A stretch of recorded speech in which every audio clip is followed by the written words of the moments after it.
Welcome to dark puzzle. सर्वांचं स्वागत आहे माझ्या चॅनलमध्ये. मित्रांनो, आज मी अशा गोष्टी तुम्हाला सांगणार आहे ज्या गोष्टी खूप रिअल आहेत, म्हणजे अनुभवलेल्या गोष्टी आहेत, ज्या माझ्या आईने मला ह्या गोष्टी सांगितल्या. तर मी तुम्हाला काही गोष्टी अशा सांगणार आहे. तर माझं नाव आहे अनिकेत लबडे. नमस्कार सर्वांना. ॲक्च्युली हे जे मी चॅनल ओपन केलं आहे, चॅनल खूप असं म्हणजे बघायला गेलं खूप मिस्टेरियस गोष्टी आपण आपण अनुभवतो, ज्या गोष्टी आपल्याला माहिती नसतात. पण त्या गोष्टीचा आपण अनुभवलेल्या गोष्टी, त्या गोष्टी आज मी तुम्हाला सादर करणार आहे. ओके. तर हीच गोष्ट माझ्या आईने मला सांगितली होती की माझे जे आईचे चुलते होते, म्हणजेच की माझे चुलत आजोबा, त्यांच्यासोबत अशी ही गोष्ट घडलेली आहे.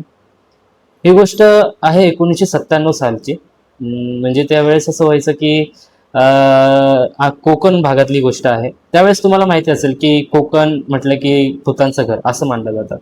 अजूनही लोक त्या गोष्टीला भरपूर मान्यता देतात की कोकण म्हटलं की भूतांचं घर असं म्हणतात. पण तुम्हाला मी सर्वांना एक गोष्ट सांगू इच्छितो की कोकण हे जरी भूताचं घर असलं तरी पण त्या काळाच्या गोष्टी होत्या 1997 सालच्या. पण आताचं कोकण बघायला गेलं तर खूप वेगळं आहे. आताच्या कोकणमधल्या ज्या गोष्टी बघायला गेल्या, लोक खूप नावं ठेवतात कोकणाला की कोकण असं आहे, कोकणामध्ये भूताटके आहे, हे आहे. पण सध्याच्या काळामध्ये ही गोष्ट अशी नाहीये कुठेच बघायला गेलं तर. तरी जी गोष्ट आहे 1997 सालची गोष्ट आहे. तर असं झालं की जे माझे चुलत आजोबा होते ते एके दिवशी ट्रिप मारायचे. म्हणजे त्यांची एक गाडी होती, जसं की रिक्षा सारखी अशी गाडी असते तशी त्यांची गाडी होती. तर त्यावेळेस म्हणायचं ना टमटम, तशी ती तसं म्हणायचो आपण. तर तशी गाडी होती त्यांची. तर त्यांचं कसं असायचं की त्यांची ट्रिप असायची, ते ट्रिप मारायचे. म्हणजे कसं की त्या गावापासून, आता गाव म्हटलं की एका गावापासून दुसऱ्या गावापर्यंत जायला बघायला गेलं तर खूप अंतर असतं, खूप मोठं असं अंतर असतं. तर त्याच अंतरामुळे त्यांनी काय केलं की लोकांना म्हणजे असं लांब जाण्यासाठी, असं येणं जाण्यासाठी त्यांनी काय केलं होतं की एक छोटीशी रिक्षा अशी त्यांनी घेतली होती. आणि त्यावेळेस असं झालं की रिक्षा घेतली, त्यांनी ट्रिप वगैरे मारायचे असे. त्यांनी असं एक 1.5-2 महिना, 4 महिने, 5 महिने केलं. पण नंतर बघायला असं झालं की एक दिवस असं झालं की त्यांना ट्रिप मारताना झालं लेट. त्यांना रात्रीचे 8:30 ते 9 वाजले होते. 8:30, 8:30, 9:30चा टायमिंग झाला होता. तर एक दिवशी त्यांनी, त्यावेळेस असं होतं की त्या घाटांमध्ये लाईटी नसतात. तुम्हालाही माहिती आहे, रस्ते गावाकडे म्हणले की त्यावेळेस 1997 साल म्हटल्यानंतर त्यावेळेस रस्ते नाही, काही नाही, म्हणजे असे व्यवस्थित रस्ते नसतात, खूप खराब रस्ते. आणि आजूबाजूला घरं नाही, म्हणजे घरं असायचे पण ते पण घरं असं की त्यावेळेस 7:30 वाजताच लोक झोपून जायचे. कोकणामधले लोक म्हणले की अजून पण बघायला गेलं 7:30 ते 8:30 हा त्यांचा टायमिंगच असतो झोपायचा. तर त्या टायमिंगला ते लोक झोपून जायचे. तर त्यांना झाला होता 8:30 ते 9:30चा टायमिंग. तर ते असं एका दिवशी ते जाता जाता त्यांना टायमिंग झाला आणि ते त्यांच्या गाडीतून चालले होते. ते एकटेच होते, त्यांच्यासोबत कोणी नव्हतं. आणि जसे ते पुढे पुढे पुढे पुढे गेले, जसं त्यांना एक स्मशानभूमी आणि एक असं म्हणतात ना आपण नदी, तसं ते नदीच्या काठाची गोष्ट आहे. म्हणजे नदीपासून ते तसं एक छोटंसं अंतर आहे. तर त्या अंतरापासून ते चालले होते.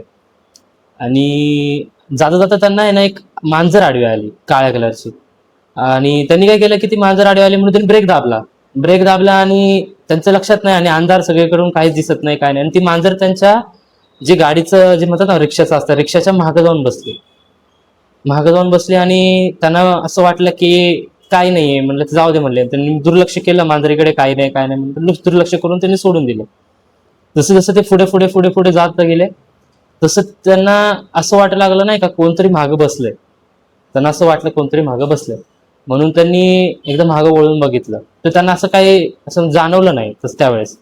बट जसं त्यांनी आरशामध्ये पाहिलं, तर त्यांना आरशामध्ये एक विचित्र आकृती दिसली.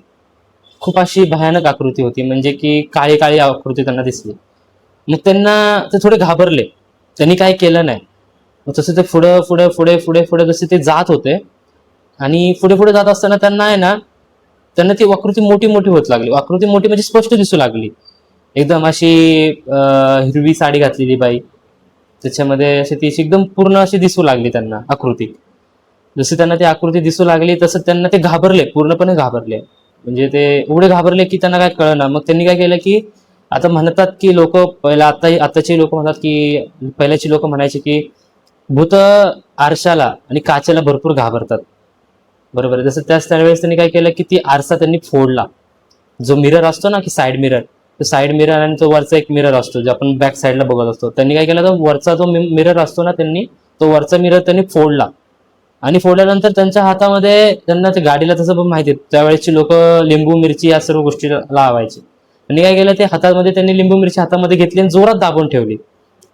आणि जसं त्यांनी कारचा आरसा फोडला, तसं ती आकृती जी होती, जी जी काय अशी म्हणजे ती भयानक एंटिटी होती, त्यांनी काय केलं, ती जोरात ओरडून ती तिथून पळून निघून गेली. पण त्यावेळेस जे बघायला गेलं तर माझे जे चुलत आजोबा होते ते खूप घाबरले. त्यांना असं वाटलं की ती एंटिटी परत माझ्या मागे येईल, ती तर जी जी जी काही गोष्ट होती ती माझ्या मागे येईल. पण त्यांना ती समोर त्यांनी जेव्हा मला सांगितलं की ती जी होती ती व्यक्ती कोणी नव्हती, तर हडळ होती, हडळ. त्यावेळेस प्रकार हा खूप चालायचा, हडळ प्रकार.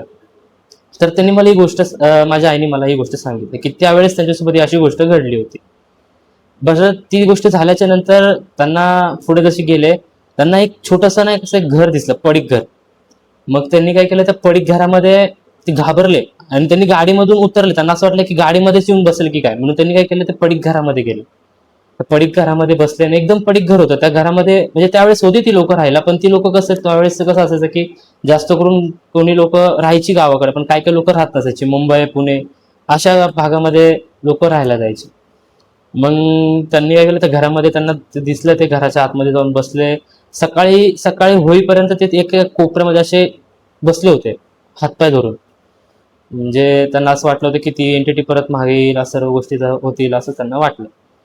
जसं त्यांना सकाळ झाली, 6 वाजले, तसे त्यांनी काय केलं, गाडी बघितलं आजूबाजूला, का गाडीमध्ये काय आहे का काय, सगळं चेक केलं आणि त्यांनी काय केलं, घराकडे निघून गेले ते. आणि जेव्हा ते घराकडे गेले, तेव्हा त्यांना खूप असा थंडी ताप भरून आला. खूप असं म्हणजे ते आजारी पडले होते. मग आजारी पडल्यानंतर जेव्हा ते पुढे पुढे त्यानंतर असं खूप त्रास व्हायला लागला, म्हणजे त्यांना औषधं घेऊन सगळ्या गोष्टी घेऊन पण त्यांना असं खूप त्रास व्हायला लागला. तर त्यांना त्यांच्या म्हणजे त्यावेळेस तर तुम्हाला तर माहितीच असतं की ज्योतिष असतात, त्याच्यानंतर ते लोक असतात, बघणारी लोक म्हणजे त्यावेळेस असतात, बघतात, ती भगत म्हणतात त्यावेळेस, त्यांच्याकडे गावाकडे कोकणामध्ये भगत म्हणलं जातं. तर भक्ताकडे गेले, ते भक्ताकडे बघितलं तर त्यांनी सांगितलं की ते वाचले. कसे वाचले की त्यांची जी जी हाडळ होती, त्याची जी सीमा होती, ती सीमा त्यांनी क्रॉस नाही केली. त्या सीमेपर्यंतच त्यांनी त्याला, त्या जेव्हा त्यांनी काच फोडली, त्या सीमेच्या नंतर त्यांनी काच फोडल्यानंतर ते घाबरून पळून गेलं. आता असं पण असतं की भूत जे असतं ना, की काचेपासून किंवा घड्याळापासून किंवा काळ्या रंगापासून, म्हणजे लोक म्हणतात ना की मोस्टली की हातामध्ये काळा धागा बांधला पाहिजे, किंवा असं म्हणतात की आरसाला बघून भूत खूप घाबरतात. आणि तेच गोष्ट अशी झाली त्यांच्यासोबत की त्यांनी तो आरसा फोडला आणि ते भूत जोरात ओरडलं, ओरडून एकदम किंचाळून ओरडून पळून गेलं. तसं ते झालं त्यांच्यासोबत. आणि जसं त्यांनी भक्तांनी सांगितलं की अशा अशा गोष्टी आहेत, तर त्यांच्यावरून उतारा वगैरे सगळं काढलं, सगळं केलं त्यांच्यासोबत. तर ही जी अशी गोष्ट होती, खूप अशी म्हणजे बघायला गेलं तर कोकणामध्ये त्यावेळेस खूप चालायचं, पण आताचं कोकण खूप वेगळं आहे. म्हणजे आताच्या कोकणामध्ये बघायला गेलं तर लाईटी आहेत, घरं आहेत, म्हणजे व्यवस्थित घरं पण आहेत. पहिले कौलारू घरं अजून पण आहेत बघायला गेलं तर, पण आता जास्त बघायला गेलं तर कमी आहेत, कमी पद्धती, म्हणजे खूप विकसित झालंय. तरी पण लोकांना, तरी पण म्हणतात ना की लोक रात्रीच्या वेळेस त्या साईडला जायचं नाही. ते खरं आहे, म्हणजे एखाद्या वेळेस असतं की ते एक टायमिंग असतो त्यावेळेस, त्यावेळेस त्या भूतांचा किंवा त्या आढळ असेल काय कुठलाही म्हणजे एंटिटीचा असा एक टायमिंग असतो. त्या वेळेसच्या वेळेमध्ये जर एखादा व्यक्ती सापडला, तर ते त्याच्या लागतं, म्हणजे त्याला ते भूत लागलं जातं. तर ते असं झालं की ते वाचले तिथे. ती खूप मोठी गोष्ट मानली जाते की तसं म्हणजे भरपूर असे लोक ह्या कंडिशन मध्ये वाचत नाहीत, पण ते ते त्यावेळेस ते वाचले, हीच मोठी खूप गोष्ट आहे. आणि तुम्हाला मी एवढं सांगतो की ज्या आजकाल पण बघायला गेलं तर भरपूर असे हे असतात, म्हणजे की एंटिटीज असतात, त्या एंटिटीज खूप भयानक असतात. तर त्याच ज्या अशी एक माझी गोष्ट होती, माझ्या आईने मला ही छोटीशी अशी गोष्ट सांगितली होती. तर अशी भरपूर गोष्टी आहेत, किस्से आहेत, ज्या गोष्टी मी तुम्हाला लवकरच सांगेन. तुम्ही माझ्या पेजला फॉलो करा, ज्यामुळे तुम्हाला कसं की माझ्या ज्या गोष्टी आहेत ते तुम्हाला अनुभवायला भेटतील. म्हणजे म्हणजे तुम्ही स्वतः अनुभवाल त्या गोष्टी, की माझ्यासोबत ज्या गोष्टी झाल्या, ज्या गोष्टी म्हणजे माझ्या आईने मला ज्या गोष्टी सांगितल्या, आईने मला एकच गोष्टी नाही तर मला अशा भरपूर गोष्टी सांगितल्या, ज्या ज्या गोष्टी त्या घडलेल्या आहेत. मला माझ्यासोबत पण असे भरपूर सारे अनुभव आहेत. मी तुम्हाला ते गोष्ट अनुभव तुम्हाला मी लवकरच सांगेलच. त्याआधी तुम्ही मला सर्वांनी मला फॉलो करा. आपलं चॅनल आहे डार्क पझल. तर ह्या सर्व माझे जे चॅनल आहे ते नुकतंच मी ओपन केलं. तर सर्वांनी माझ्या चॅनलला सपोर्ट करा, हीच मी तुम्हाला सर्वांना विनंती करतो. Thank you so much.